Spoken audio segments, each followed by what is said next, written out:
Hi friends, welcome to finding flavours. Finding ఫ్లేవర్స్లో ఈరోజు మనం కాకరకాయ వేపుడు కారం తయారీ విధానం చూద్దాం.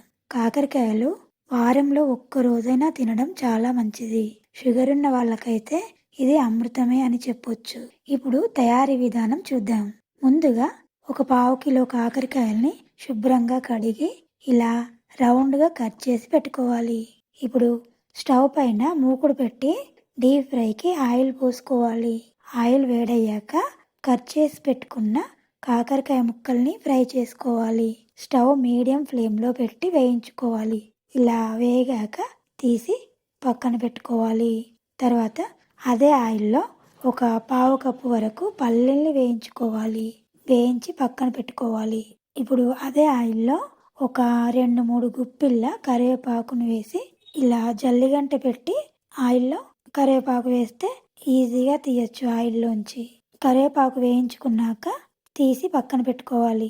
స్టవ్ పైన పోపు పెట్టుకునే గరిటెను పెట్టి అందులో 1 టీ స్పూన్ ఆయిల్ వేసి కొంచెం వేడయ్యాక అందులో 2 స్పూన్ల ధనియాలు, 1 స్పూన్ జీలకర్ర వేసి స్టవ్ చిన్నగా పెట్టి వేయించుకోవాలి. జీలకర్ర చిటపట అంటే సరిపోతుంది. వేయించి పక్కన పెట్టుకొని చల్లారనివ్వాలి. చల్లారిన తర్వాత మిక్సీ జార్ తీసుకొని వేయించుకున్న ధనియాలు, జీలకర్ర వేసి ఒక పావు కప్పు కారపొడి, పావు కప్పులో సగం అంటే కారం ఎంత వేసుకున్నామో అందులో సగం ఉప్పు వేసుకోవాలి. ఉప్పు వేసిన తర్వాత ఒక పావు టీ స్పూన్ పసుపు వేసి వేయించుకున్న పల్లీల్లోంచి కొన్ని పక్కన పెట్టుకొని మిగతావి ఈ జార్లో వేసుకోవాలి. కరివేపాకు కూడా కొంచెం ఉంచుకొని ఇందులో వేసేసుకోవాలి. ఇప్పుడు 2-3 రెబ్బలు చింతపండు వేయాలి. నేను ఫస్ట్ మిక్సీ పట్టాక వేసాను.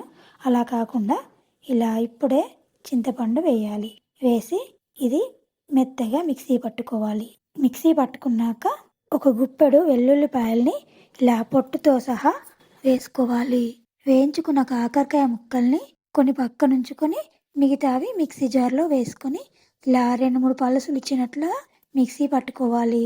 తర్వాత ఒక బౌల్లోకి ఈ కారాన్ని తీసుకొని కొన్ని పల్లీలు పక్కనుంచుకున్నాం కదా, అవి వేయించుకున్న కరివేపాకు వేసి వేయించుకున్న కాకరకాయ ముక్కల్ని వేసి సర్వింగ్ బౌల్లోకి తీసుకోవాలి. అంతే, కాకరకాయ కారం రెడీ. ఇది వేడివేడి అన్నంలో కాస్త నెయ్యి కానీ లేదా పల్లి నూనె కానీ వేసి ఈ కారం కలుపుకొని తింటే ఉంటుంది. వావ్, మస్తు ఉంటుంది. మొత్తం ఈ కారంతోనే అన్నం తినేస్తారు, అంత బాగుంటుంది.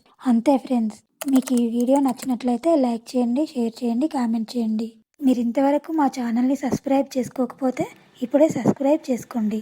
సబ్స్క్రైబ్ చేసుకున్నాక బెల్ ఐకాన్ని టచ్ చేస్తే మేము ఏ వీడియో పెట్టినా ఫస్ట్ మీకే వస్తుంది. Thank you for watching.